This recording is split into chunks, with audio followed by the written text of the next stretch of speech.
It's great to see you all. It's obviously disappointing it's not on the water, but this little series has been a great opportunity to get together and chat some shite and hopefully learn some stuff.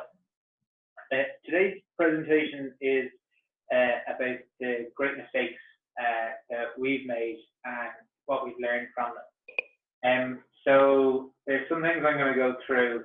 It's kind of like, first of all, it's about how we approach a race. You know, second of all, it's about knowing, you know, the boat that you're in and what it can and can't do, and the crew as well.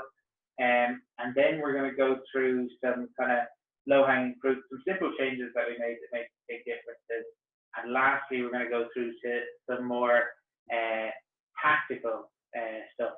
And we're great believers in learning from our mistakes, so we try and do it like constantly and just like make small improvements, like incremental improvements every time. So if there's something that I'm not explaining kind of clearly enough, please feel free to alert Naomi, and I can clear it up, excuse me. Or if you want, we can have a chat afterwards on another Zoom call or by email or whatever, and we can make sure it's clear. And I'll also put a list of headings up at the end, so if there's any questions on them, the headings will hopefully help jog your memory.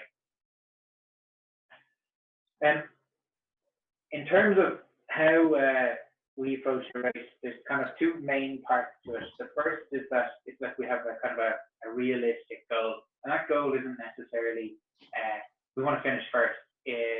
Sometimes it might be let's finish in front of Ian Crofton because our third-hand sister is in the boat, and it's always nice to be sibling.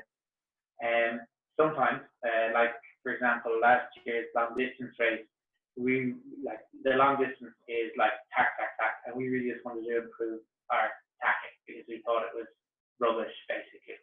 And the other thing we have is we have like a plan for the race.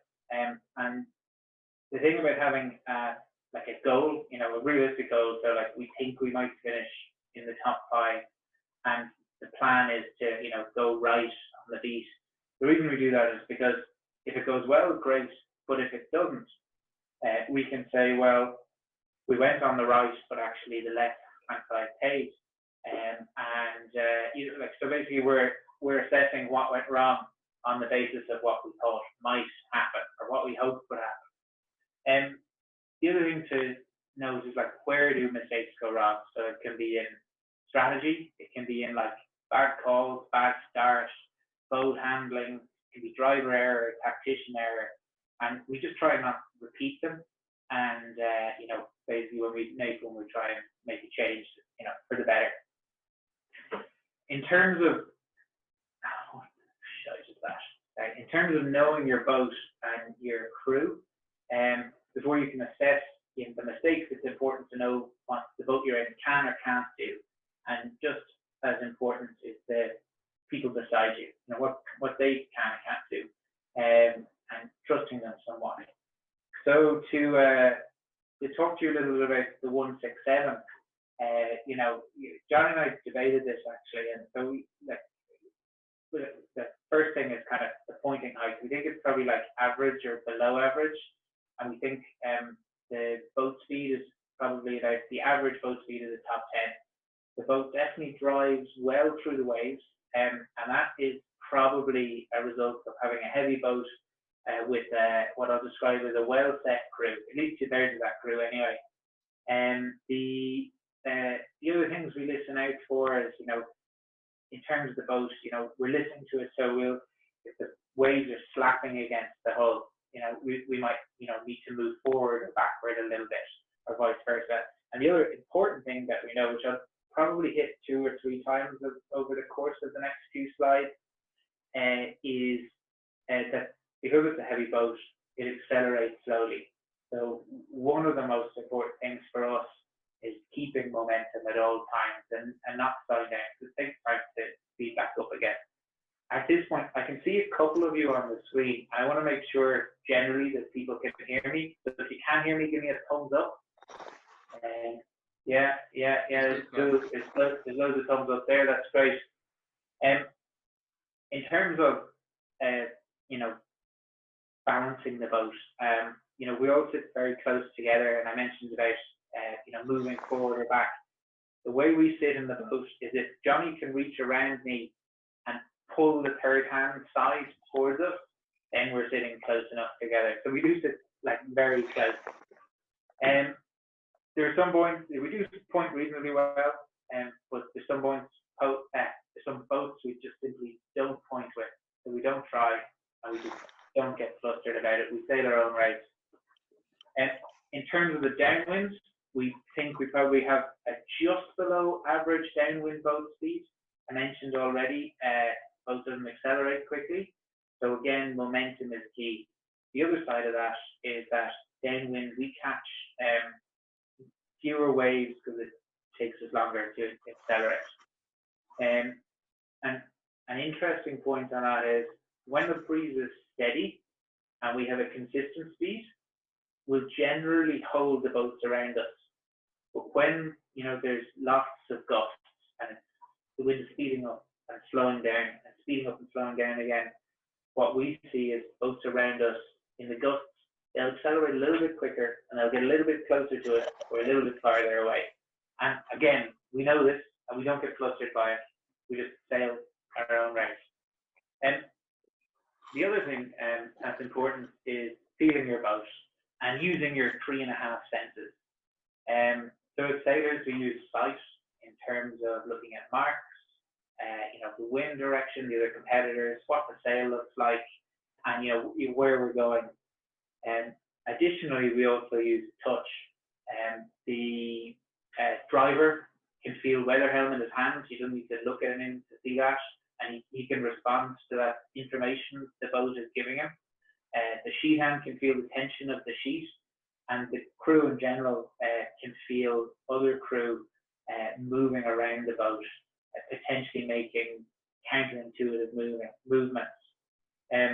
So we kind of feel for all, and listen for all these things. In terms of the 3.5 senses, which I didn't finish, one of the key ones, which I'm not sure everybody does, but we find it very important to listen to the wind on the back of our ears. So that sounds a bit wind whisperer, but it's legitimate. What it means is that when the wind changes, it whistles slightly different over our ears, and we can react to it, quickly.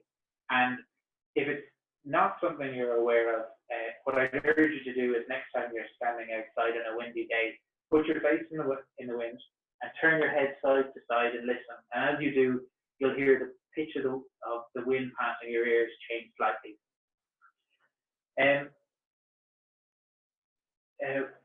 One of the mistakes I would have made previously, and we'll get on to more mistakes later, is I would maybe second guess Johnny a little bit. So upwind, Johnny's job is to drive the boat and keep it going.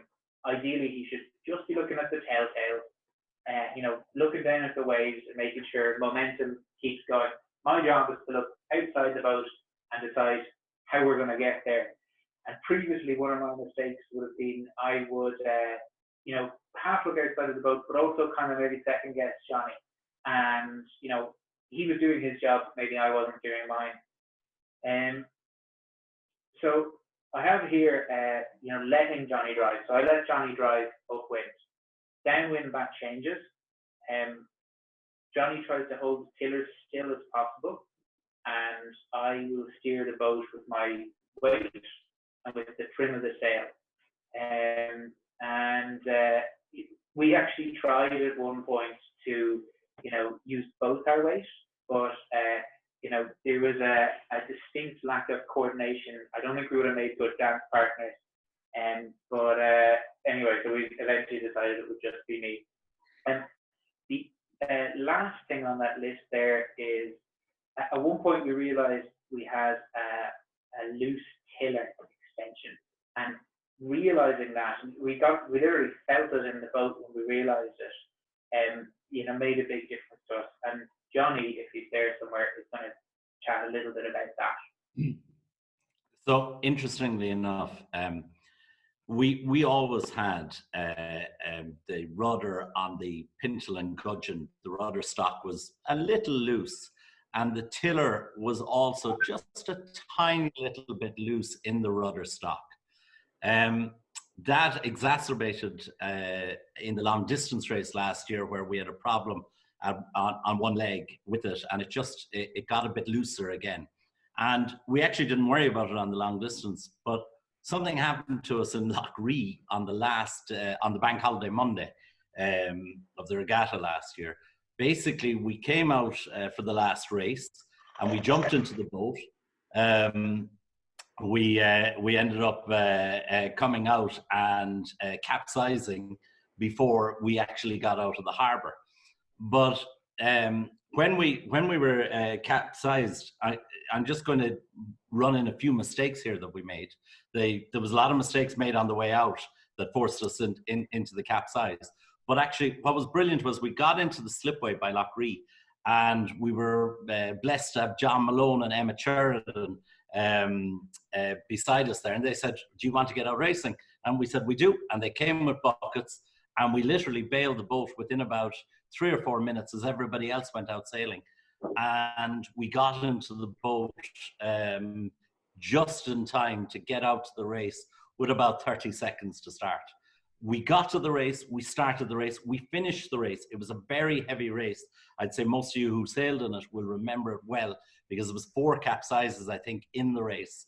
There was certainly a very challenging dead downwind leg by the shore, the graveyard shore, as I'll call it, in Lough.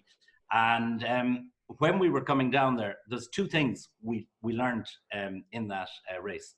First thing was, when we went around the Lourdes Mark, I saw Andrew Mannion, who was beside us, and I noticed Andrew had rigged up a little rope which helped him hold himself out. Just like the third hand has their little grab rope from the centerboard, and the sheet hand obviously has the sheet hand. Andrew had a little rope from the thwart just to hold on to give himself some steady and be able to hold out. I saw that and said, that makes a lot of sense. And I think it helped us a lot the following week in Derg, when I had the same thing, and it just kept me steadier driving the boat. So that was the first thing we learned in that race, which we possibly should never have been in because of what had happened to us. But the second thing, and this was actually much more pertinent, is we actually went down the downwind leg, and I think Maeve Dixon was in the 124 beside us. And I rounded up once. And then I got a shock, and I had to have Carden shout at Maeve to keep away from us because I was afraid we were going to round up again. And we came away from the regatta, and I said, oh my God, I said, I can't even keep a boat steady on a downwind anymore. I'm rounding up. And then I remembered that the tiller was a little bit off. And we went to Derg, and we got Liam Maloney to help us fix it. And this is why you see the note, you might have seen us with a mallet. The way we fixed it was we had to re-drill everything, and it wasn't great, but we hammer it in now with the mallet, and it is good and firm. There's still a little bit of wiggle in the stock and the gudgeon, but not as much as there was. We tightened it up an awful lot. And I believe it made a huge difference to our downwind speed, because it allows me to hold the tiller steady and lets Carden drive the boat. And actually, I think that and maybe the rope also had a smaller, but nonetheless very significant effect on our upwind speed. So it's just about little mistakes, learn from them, try and get them right, and that'll be the that'll be the way to do it. Anyway, I left back to Carden. Oh, thank God. Oh, did I say that out loud? Sorry. Okay, so thank you, Johnny. So the other important thing is trusting each other. I mentioned a little bit about second guessing Johnny upwind, but one of the big mistakes I made, and I got given out to about it, rightly so, was on some start I would get a little bit anxious in about that 20 seconds to go, that Johnny was going to maybe be a little bit early because he's a little bit excitable, So if he would ask me for 90% power, I'd maybe give him 80%, just, to kind of, to basically so we didn't end up over the line. And anyway, what happened was one day we did a start and I held him back a little bit, and we basically ended up under the fleet. It was a terrible start. And he turns around and he goes, "You absolutely flagged me," and rightly so. And so the change we made, and go back to kind of understanding mistakes and making changes, is that at the start line, he just said it's driver call, and that's absolutely the truth. So at the start line, he says he wants 90% power, he gets it, and my thinking is that if he's over the line once, twice, three times, the fourth, fifth, and so on time, he'll have his time perfect. But so the mistakes that maybe being over the first few times will actually long term lead to better boat driving. And the other thing about the start and how it happens now is that I kind of maybe look at the course and I say, okay, Johnny, this is the strategy. This is what we want to do. We want to go up the right hand side of the beat. And Johnny will turn around and he go, okay, this is exactly how we're going to start. We're going to start on the right hand side of the line and we're going to tack onto starboard or port immediately. And then he goes and does it. And he knows when he says 90% power, he'll get it, but he knows he can execute his strategy, his plan perfectly. And downwind, the opposite is true. Johnny calls the jives. And as I mentioned, I drive the boat with weight and sail trim. And because I'm holding the sheet and driving the boat, essentially what I say goes. But at the same time, in terms of the crew, CC is giving me information about the boats behind us, and Johnny is giving me information about if we need to adjust our position left or right, or if there's something I can't see because I'm just looking at the sail and balance of the boat that needs to change. And the kind of fundamental of that is boats don't contradict their crews, so listen to them. Okay, so the first section in terms of mistakes that we're going to talk exclusively about mistakes is about low-hanging fruit. This is basically simple changes that we made, to things that we did, and some of them might seem a bit menial, but while they seem menial, they actually make massive differences to us. And the other thing about low-hanging fruit is, I suppose one doesn't necessarily need to read 10 books on sailing tactics and weather systems, which are dreadful, by the way, to make small improvements. And so you'll see. So the first mistake we made was on timing. The first race of Lough Regatta in 2019 on the Saturday, we were late for the start, and we were annoyed with ourselves. And we were coming in and we said, "We're not doing that again. We're definitely going to make the start." And we had our lunch, and then we were late back to the boat, and we were late for the second race, and then we were really pissed off with ourselves, and really frustrated because we started at the wrong end of the line. We had no time to prepare, and it was just terrible catastrophe. Anyway, we decided something needed to change, and I think Maeve, who was sailing with Mabel Brullock on, she said, "Why don't we just set the time we'll be back at the boat, as we get out of the boat for lunch?" And that's what we did. And it seems so simple, but just picking the time to go out sailing made a great difference to us, because we were out on the water early, we got to look at the race area, and we basically just got to make our plan rather than just arriving at the line with a minute to go. The second low-hanging fruit point is around avoiding penalties. Believe it or not, you think you learned from the first one, but we actually managed to hit, I can't remember if it was 3 or 4 marks, but it was only more than 3 in one day. Again, it was the Sunday of Lough Regatta last year. Now, if you hit a mark, depending on conditions, the 360 can take between 20 and 40 seconds. If you hit 4 of them, that is between, a minute and a half and, 3 minutes, of just, excuse the expression, but dicking about that you didn't need to do. So what we changed was that every time we approach mark now, we say, okay, to each other, we say, okay, conservative mark rounding. And it reminds us to give the mark an extra few inches because, a foot going around the mark is, a lot lower cost or loss than, 4 360s. And the guy that owns this mistake is Johnny, and he knows it. And, I'll come back to it again, but basically each of us, we make a mistake, we just say, yep, that's my fault, and I'll try not to do it again. And the third one is an interesting one. The mistake was essentially sailing too close to the island's wind shadow in Carden, going around the Carden. I mentioned earlier that momentum is a big thing for us because we're big guys in a kind of heavy boat, so any loss of speed is massive. This was also exacerbated because we watched 81 just scoot by inside us, closer to the island, on momentum alone.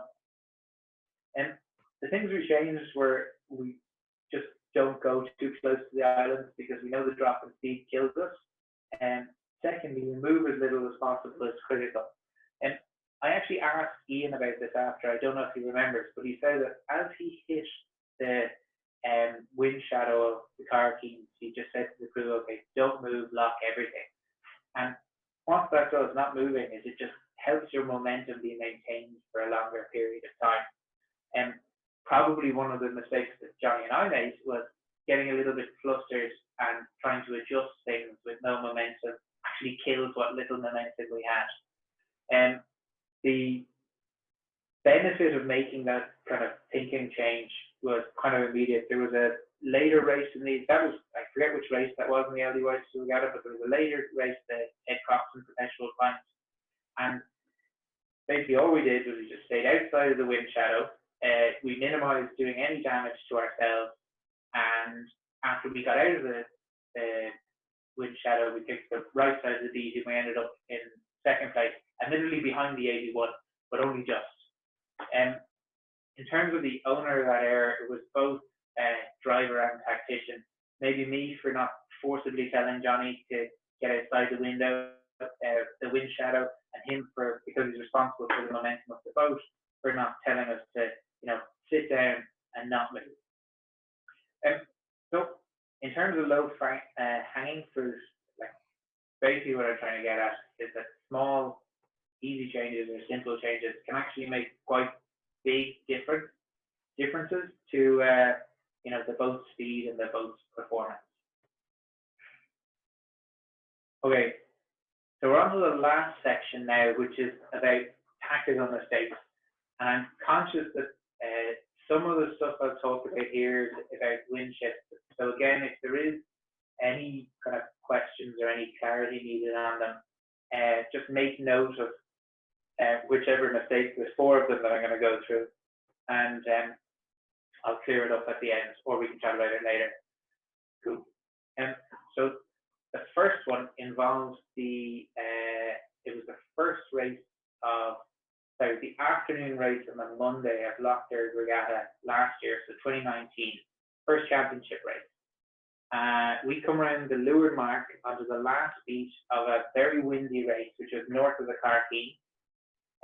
In terms of the winds, you'll see my arrows in the top right. Every couple of minutes, the winds would move further and further to the right, which meant that over the course of the race, the starboard tack would be lifted and lifted and lifted. But essentially, what you want is to be doing as little sailing as possible on the port tack. Now, 81 and 176 were ahead of us, which you can see at the top of the picture. They went round well ahead, probably too far ahead. But what Johnny and I decided in discussion was we were going to try and catch them by tacking straight at the mark and going out the left side of the course. Whereas they'd gone on a little bit to the right side of the course and then up on starboard tack. So what happened was, if you look at the P's on my diagram here, P1 is where we were, and at P1 you'll see 37 at the leeward mark. So they came round as we were about 100 meters off on starboard tack, and they essentially followed the path of 81 and 176. And then there was a header, you know, at P2. So you can see 176 at P2 and 37 at P2. And what happened is they tacked, and both of us were lifted on the starboard tack. And what that means is the 167, we essentially started slotting in behind 37. And over the course of that constantly changing, you know, wind that's constantly moving to the right, up the leg, we ended up sliding further and further in behind them. And because they'd gone that 100 meters out to the right, they had a little edge on us. In terms of the things we changed, I suppose the thinking is that a series of races about being consistent. And actually what we should have realized at the time, we maybe put it down to rustiness, was that holding third was kind of better than, you know, dropping the extra points and finishing fourth, because regattas are about consistency over, you know, the 10 races that, you know, make them up or whatever, rather than just doing really well in one race. And, you know, basically just don't be greedy.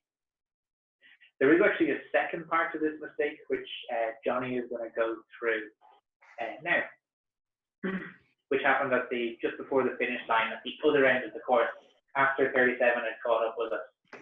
Cheers, Johnny. Yeah, so Carden's gone through basically how we lost our, I suppose it was a 50 to 100 meter lead on the 37. But coming into the finish line, where we're to leeward of them, we have now about 100 meters to go or so on 2 tacks to do it. And basically we're looking over our shoulder. We're very neck and neck. We are actually, if you want to say, ever so slightly ahead of them still, but it's very neck and neck. And basically we kept going until eventually I decided we would tack, because we'd get across to the finish line and we'd see how we go. And as we're approaching them on port and starboard, they are not going to make the finish line or they don't, sorry, it's marginal whether they're going to make the finish line on port. We're not going to make the finish line ahead of them by going on starboard. We're not going to clear them. So the question is do we tack underneath them and try and lee bow them, or do we go below them? In the event with about 50 meters to the finish line, I tacked underneath them and tried to lee bow them. It was the wrong move. There wasn't enough time to actually get the lee bow. And what happened was we got pinned outside by them, and they actually just got on top of us because we were pushing it anyway, as they were pushing it to get to the pin end of the mark. What we should have done was earlier, either tacked maybe 100 meters earlier originally onto starboard, which would have got us more time to get a lee bow on them when we had to tack back onto port. Or where I was in that situation, the call was for me was to take the big dip, go underneath them at speed, and back ourselves that on the tack to starboard to port, or sorry, from our tack from port to starboard, that we would outdo them on their tack from port to starboard, and we would catch them then at the very edge of the line. Anyway, it was a bad mistake, and we ended up just getting totally flustered.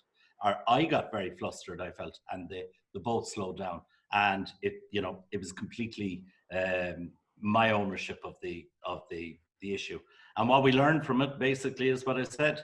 You got to act early. If you are going to try and lee bow somebody in that situation, you got to attack earlier. You can't be trying to do it 3 boat lengths from the mark, or 4 to 5 boat lengths from the mark, I think in this case. Or else you just got to dive under them at speed and hope you'll get them on the tack back. There you are. Thanks, Johnny. Okay, so I make my mouse work. So the second mistake, it was basically we were first, going on to a second beat of a triangle, and 75 came round in second. I would have said 50 to 100 meters behind us. What we decided was we were going to go out to the right. So if you look at P1 in my diagram, and then we were going to tack and just try and stay between 75 and the mark.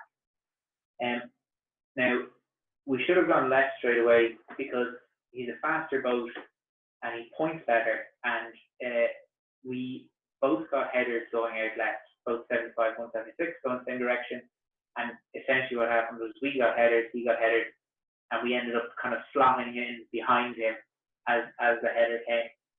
The mistake we made was trying to cover a boat that we knew already was faster and could point higher than us far too early.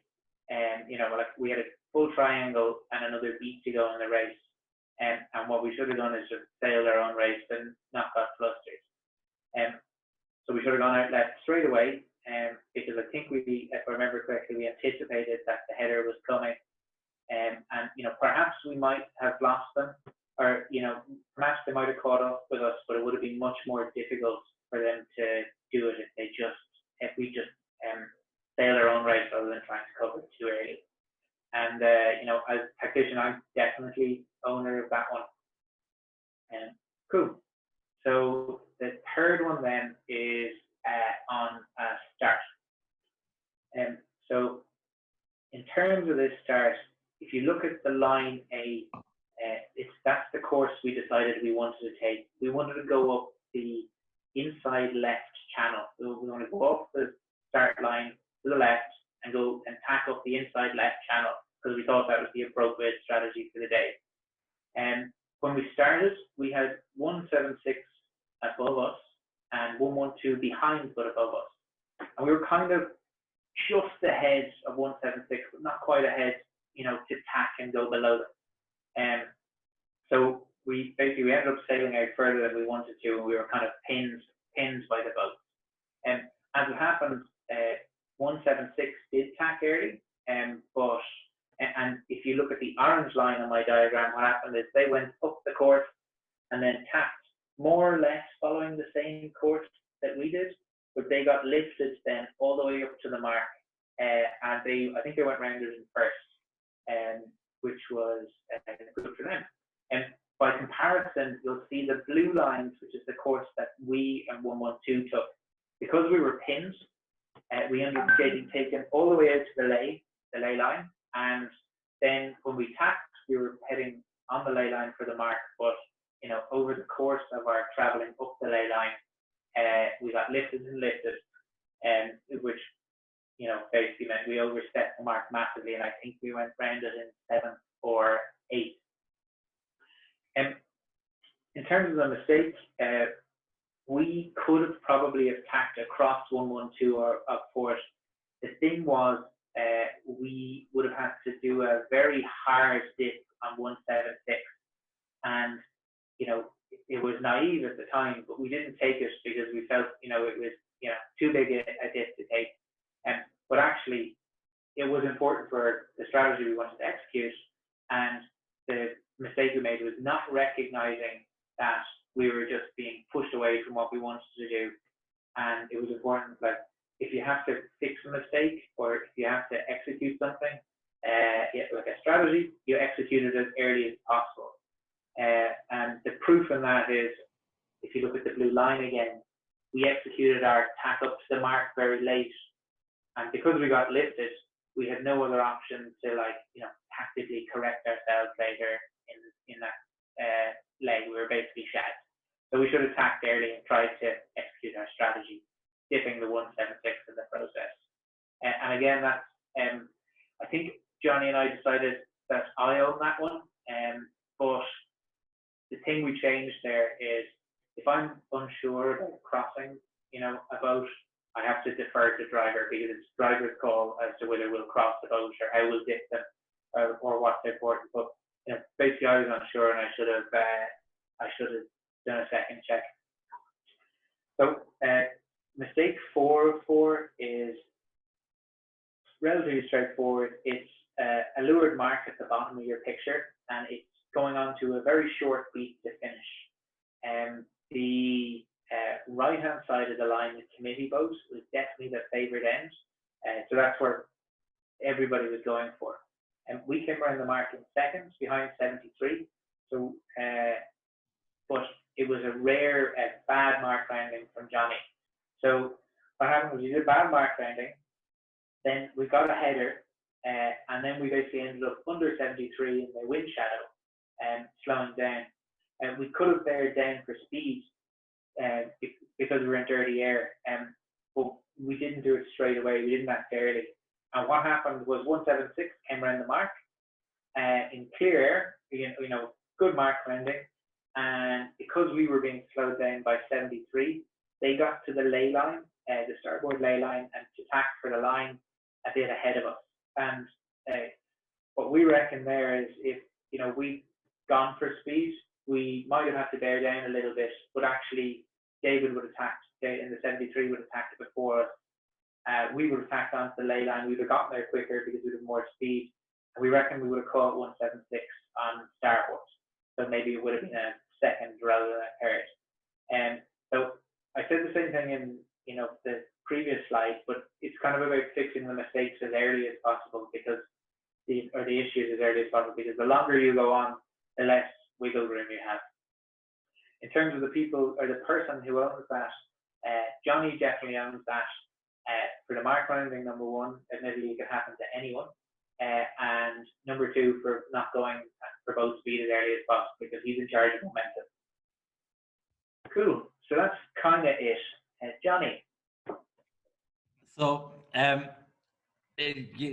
Carden was talking about the low-hanging fruit. You should never see anybody standing up on a boat while racing. I would be a firm believer that no one should stand up. But this was a wonderful photo that Owen McNally took a couple of years ago, and Carden then sent me a line in it. He sent me a link to it, and he said, I think what you're saying to me here is, Carden, I'd appreciate if, or Johnny, Carden, well, I'd appreciate if you'd wear pants in the boat in future, you see? And so when I saw that, I sent it back to him slightly modified. And Dave's got on the glasses. So as you can see there, it says, I said I'd like more female flesh in the boat, to which Carden is thinking, sit down and drive. But what I really like about this is I then sent it on to Owen McNally, saying that as well as infringing his copyright, that we were having some fun with this photo. And he sent me back the comment, excellent, couldn't agree more. So I will say in kind of conclusion here of my part, that I think that's one thing all us as sailors, we agree on more things than we disagree. And certainly flesh in the boat is always good. Anyway, back to Carden. Thanks, Johnny.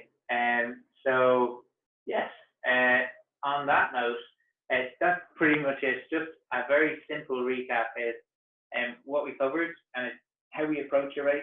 It's about having a plan and kind of like having an objective, because if we have those two things, then we can figure out why we did or didn't hit those targets. Basically, knowing your boat and knowing your crew, because then, you know, when a super fast downwind boat, you know, jets past you in dusty weather, you know, like that it's not your fault and you don't get flustered. The low-hanging fruit, because, you know, it's relatively simple. I mean, it's like learning the signs on the driving test. It's like free money. And then finally, knowing your tactical mistakes, because hopefully these are things that Johnny and I will, you know, learn from in the future and try and not repeat. And I don't know if you know, when you're watching, you notice, but actually 3 of the 4 mistakes I showed you all happened with leeward marks, which is something I'll definitely be taking into consideration going forward. But that's kind of it for me. So if you guys have any questions or you want to hurl abuse, mostly at Johnny, feel free. Great, thanks everyone. If anyone wants to pose any questions, either unmute yourself or leave it in the chat box. One question I have is, can you hear me? Yeah. What was the big change this year, which kind of brings you from a top 10 boat to like winning the nationals boat?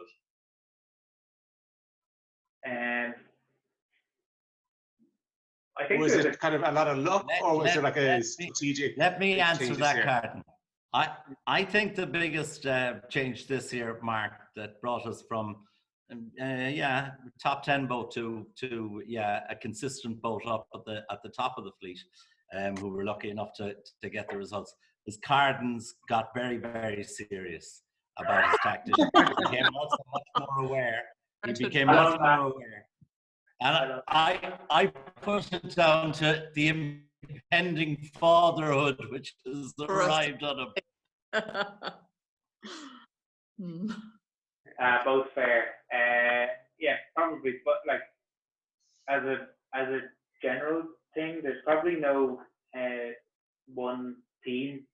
It's possibly just paying a little bit more attention to the little things. So like genuinely being out in the race course early and looking at the race course and made a massive difference. And it's not something that we have to learn, or study for 20 weeks. It's just, show up 45 minutes early. And the tiller was like massive because, it being loose, because as I said, it has play in it, and play definitely causes drag, and we kind of, I suppose, it just gave us less things to worry about. And then probably, I know Johnny will accuse me of being a little bit more serious, and that's true, but probably like just a little bit more trust, a little bit more, I know what you'll do, you'll know what I'll do, let's get it done. And I think the starts, some of them we had speak for themselves. Like I said what I wanted, he said what he was going to do, and then just got it done. And that was that. And hope that answers the question anyway. Pardon, just a general comment actually to you both. I think it's brilliant the way you've kind of shown there's a pragmatism to sailing, or pragmatism to tactics in a not so perfect One Design fleet. And probably the most obvious example there was when you reflected on your second mistake. I think you were talking about covering the 75. And yeah, if you want to go back to that. Down there, yeah. In a traditional, from a traditional race coach, they would have always said for a One Design fleet, by all means in that situation, you should cover the other boat. You shouldn't, you should have enough over them in terms of advantage of being further up towards the windward mark. But when you're aware enough of sailing the same boat over a number of years and comparing it to other boats, knowing the conditions and knowing as you've reflected on a few times, acceleration, I think that this really shows the difference in tactical approach in sailing a Shannon One Design versus perhaps sailing at a laser. No laser coach would ever condone basically sailing away from an opportunity to cover another boat. But I would absolutely agree with your conclusion there that unfortunately sometimes you have to recognize it's not going to be enough, and you have to sometimes outsmart the faster boat. Ian, I wonder, is that because we're on the lakes and actually the nature of the wind on the lakes is different? So that if you were on the sea, your approach to it would be different. But because you're on the lake and the ships are shorter, you're actually going to take a different approach to it. Well, we have John Malone on the line, an SB20 perfect One Design fleet sailor who might comment on that. Oh, we have. Is he still there? I'm here, yeah. I don't know if I'm such an expert enough to answer that question. I think, though, you should really be sailing your own race, maybe until the last beat, and then you're covering for position. Sorry, I missed the start of the presentation, so I don't know if there was anything on this as to what part of the race you're in here. But my thoughts on it are you should be just doing the right thing tactically until the last beat, and then start covering people. Yeah, well, yeah. I don't know if that applies to sods. So, yeah. Yeah, I think, Mags, I know what you were saying about lake sailing, but I think actually the real thing for Johnny and I here was that We know 75 will point higher than us. We know that it will travel a little bit quicker to the wind, like through the wind. So trying to stay with them was just the wrong call, particularly when we had so much water to cover. And I'd agree with you in, like, you know, One Design fleet, it's like, if you can't stay ahead of somebody by sitting on top of them, you know, it's singularly boat error. But we're I suppose almost a One Design fleet, but not quite. My interpretation of what you did wrong in that instance was actually you forgot you were sailing on the lakes, because you were only 50 yards ahead, and that isn't far enough to cover at the leeward mark. I think you should have been sailing, as John says, you should have been sailing your own race, and you should have been sailing the ships yourselves until you were further ahead, because actually what happened is too likely to happen, because 50 yards isn't enough. Yeah, that might well have been 37's call, but ours was actually hindsight. They're faster boats, they point higher. But you know, that might be another way of looking at it. Mags, to be fair, and like, I drive the boat, not make the decisions. But to be fair, we were, I think, actually closer to about 100 meters ahead, which informed us of trying to cover them. And the second thing is, at the time, both ourselves and 75 were a good bit ahead of the third, fourth, and fifth boats who came around the leeward mark next. So it was kind of a two-horse race at the time, you know. And that's probably the most significant bit that we didn't hear the first time. But you know, which would make it sense to do what you did. Yeah. Yeah, I think so. Yeah, if it's a two-horse race, yeah, you're going to cover them straight away. I'd agree with that. You know, you're not going to let them off. I think it's interesting though. The champion the year before, I think it was the year before, was Graham and Zandra, and in the last race, the last championship race, we came around just on their transom, and it was a two-boat race. We must have been 200 or 300 meters ahead of the rest of the pack, and Graham took what looked like an incredibly reckless move and banged out the right-hand corner and let us off, because we've been catching them ever so gradually upwind through the race. And he won it. And I don't believe it was luck. I think it was a calculated risk. It was the final beat, and he decided, I'm going to have to outsmart this boat that has a lighter crew that day anyway. And I would say he made the right call. And I think that's a last beat. There's no other boats around. A lot of people would have said he could have risked falling back to third, which might have cost him his championship. But I would condone what he did there, based on knowing his speed was an issue.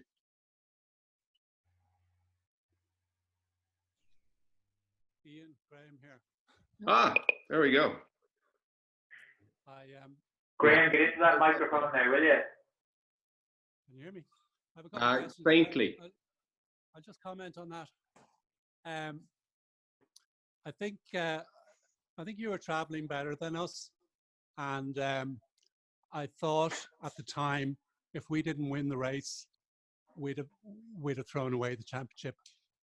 And when you went left, I decided to go on. But the other thing that helps that decision was there were some cruisers coming down on the downward leg, coming at us, and I could see they had wind. So actually, I wasn't overly worried about going the way I was going, because I knew there was wind where I was heading. So I thought actually, yeah, it was a bit risky, but it was a calculated risk. Yeah, exactly. And that was, I suppose, that's a classic example of it. It was the lake, as Mags was saying before. A lake is going to give you a bizarre difference. Even if there's 200 or 300 meters or 400 meters separating boats, they could be in 5 or 10 knots of difference in wind strength. I have a question for Jonny and Carden. So you guys start at the leeward end of the start line all the time, pretty much, and possibly from your talk, it's because you don't feel you have the pointing capability to start in the middle or start at the committee boat end, and I was in that same position a few years ago, where I didn't feel I was pointing, and I would start down the leeward end, and you're sort of you know, your first beat is really dictated then by where you start on the line. But my question is, so I know I can put myself in your shoes there, but my question is, what have you guys done to try and help your pointing in terms of altering the boat, or how has that been going, and why haven't you got there yet? Jonny, do you want to talk okay. about the race on the Wednesday? Yeah, that's what I was going to do, yeah. So, Graham, to answer the question, we won, actually our first race in Derg Regatta that we ever won was on Wednesday morning. And it was a championship race, and it was a boat end start. And Carden had decided that we were going out to the right off the start line. And I had a look at the line, and the line was, as we are lucky actually in the sod fleet in general, we do usually have fairly good PROs who provide us very good lines in what is, as we know, very challenging conditions for race officers. I think much more challenging than usually the same kind of conditions for coastal race officers is. The line was very square, and I said to him, okay, we can start at the boat, and we will start at the boat. And we started, funnily enough, Graham, very close to, I think, your young fellas in the 116. But we went out and we went to the right. We had no problems at all about starting at the committee boat. But we find quite often that there is a very slight pin-end bias. We don't get phased so much anymore about actually being the absolute leeward end boat. There was a few years when Kathy and ourselves were always fighting for the pin end. We don't have to worry about it as much anymore. I actually said this when we were preparing the notes for this. Carden and myself discussed about this. We started, I think, 5 or 6 or maybe even 7 races right beside the 176 in Lough Regatta, right beside them. And whether we were to weather them or to lure them made no difference. Going back to what Andrew was talking about last week, you know, you start, and provided you don't have a messer beside you, and you're reasonably confident that you don't have to be faster, just the same amount of speed, you can keep going. And as I said, it's a joy for us, and I hope Harman would say the same. In general, it's a joy for him to see us at the other side, because he knows we're not going to be messing with him at the start line.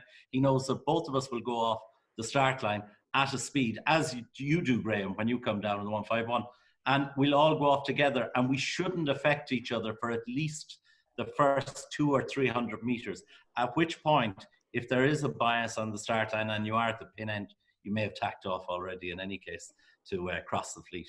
But you know, that's it. So we don't have a problem now with starting, but we do tend to start either at the pin or at the boat. We don't tend to start in the middle. It's just not what we do. Right. The other thing I just add to that, Graham, is that just because it's a committee boat end bias doesn't necessarily mean we're going to start at the committee boat end, because if we want to be out on the left, it's another, you know, if the line is 300 meters long, it's another 300 meters we have to cover after the start to get from left to right. And so, you know, particularly when the bias is small, sometimes we just want to go to one side or the other.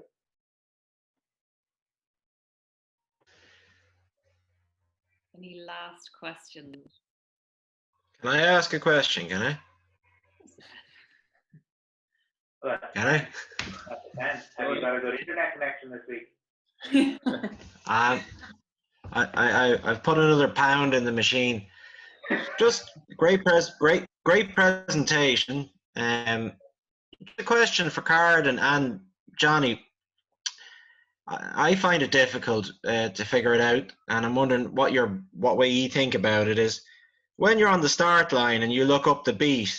How can you be so certain, or what are you looking for in different areas on the beat, whether it be the middle, right, left? You seem to have a very clear plan, but what do you do? What are you looking for? Basically, color on the water. Like the way you see gusts is light and dark patches, and then the second part of that is we've got to know it wrong, like the kind of, put simply, we've got it wrong enough times that we're kind of starting to get it right, if that makes sense. So we've said right because of X, Y, and Z, and it's been wrong, but we know why it's been wrong, and that's the key thing that I was trying to get at earlier. Like, always if we say we'll go right and left was actually what paid, we'll go, what not, oh, that paid, it's not, oh, that paid it, why did it pay? And like we think, like maybe we have like a bit of a mental image of it afterwards, but like that's kind of generally it. It's like messed it up enough times and we've eventually started kind of getting better at it. Jonny always said to me, like, kind of like the fluster of, you know, discussion sometimes, and it comes back to the trust thing. So like what he started saying to me in 2018 was like, just make a call. Just, you know, make the call. Just make the call. You get it wrong enough times, you eventually get it right. And that's kind of it. As long as there's reasonable rationale for it, you know, we'll either learn from it or do well out of it. Okay. Thanks. No problem. Yeah, so I might comment on that actually, just observing the 167 in Derg Week last year, that by Wednesday you had a very strong overall lead in the championship. I know it was only 3 races in, but by then you were the only boat who'd had 3 consistent championship races, and it was the Tuesday and Wednesday, I think, that would set you apart from most of us, and a lot of it was down to your first beat. And what I recall was that you seemed to start away from a lot of what would be recognized as the contending boats for the championship, who were going for the mid to leeward end of the line, as were a lot of the fleet. And what happened in the end was we all got locked into lanes and just got absolutely stuck, tunnel vision almost, of driving as fast as possible to try and break away from each other and attempt to tack off. But none of us could get out right.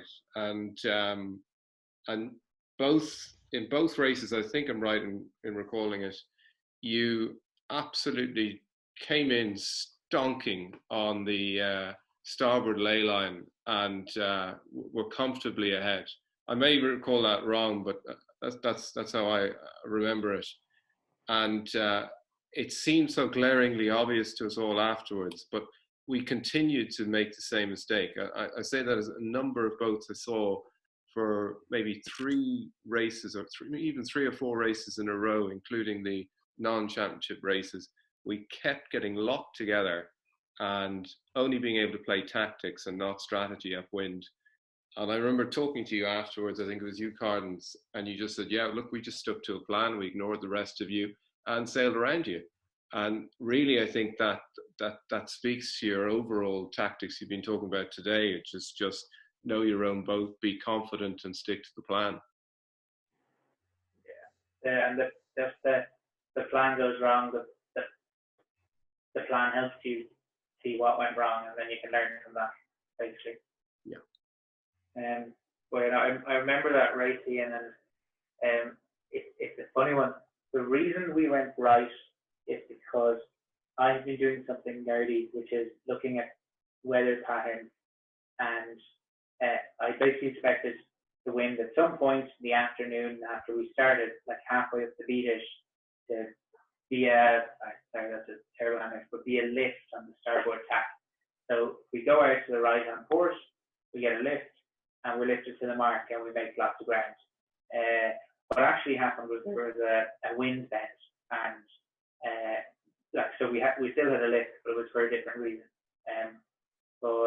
So we laughed about that. It was like the right strategy in the right place, but actually, and it worked, but it was the different reason for the wrong reason for that particular race. So that's definitely luck as well. You didn't need to let us know that. There's a lot of luck in sailing. There's consistency and luck that comes with it, isn't there? Yeah. Okay, we're going to start wrapping it up. So if we've one last question or any closing comments.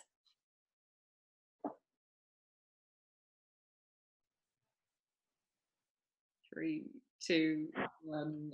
Oh, just sorry, I just like to say one thing. According to this presentation, I had a fantastic regatta. Well, I did. Thanks very much, guys. Well done. Yeah. Cheers, guys. Well done, guys. Thanks a million. Enjoyed it. Well done. Thank you. Thanks, Carden. Thanks, Johnny. Thanks, both. And well organised, Naomi. Thank you. Hopefully we'll see most of you next week as well. Doing well. Thanks, everyone. Oh, Yeah. thanks, guys. Thanks. Thank you. Thanks. Good luck. Bye. Let's go.